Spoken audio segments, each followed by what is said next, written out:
बिस्मिल्लाहिर्रहमानिर्रहीम। बुखारी शरीफ के अंदर हदीस पाक मौजूद है जिसके रावी हज़रत उक़बा बिन आमिर रज़ी अल्लाह तआला अन्हु बयान करते हैं कि एक दिन नबी करीम अलैहिस्सलाम बाहर तशरीफ़ लेके आए और नबी करीम सल्लल्लाहु अलैहि वसल्लम ने उहद वालों पे ऐसे ही नमाज़ पढ़ी जैसे मैयत पे पढ़ी जाती है।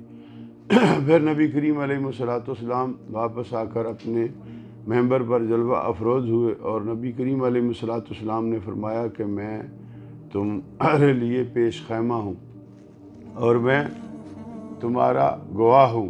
फिर नबी पाक साहब लौलाक सल्लल्लाहु अलैहि वसल्लम ने इरशाद फरमाया कि मैं अब भी अपने हौद को देख रहा हूँ। फिर आका करीम अलैहिस्सलाम ने फरमाया कि अल्लाह ने मुझे ज़मीन के ख़ज़ानों की कुंजियाँ या ज़मीन की चाबियाँ अता फ़रमाई हैं। फिर नबी करीम अलैहिस्सलाम ने फरमाया, खुदा की कसम मुझे अपने बाद तुम्हारे मुशरक होने का कोई डर नहीं, डर है तो तुम्हारे दुनिया में फंसने का, यानी मालो दौलत में तुम लोग फंस जाओगे। ये मेरे नबी पाक सल्लल्लाहु अलैहि वसल्लम ने इरशाद फरमाया। तो भाइयों, हमें गौर करना चाहिए क्या हम दीन की तरफ राग़ब हैं या दुनिया की तरफ राग़ब हैं।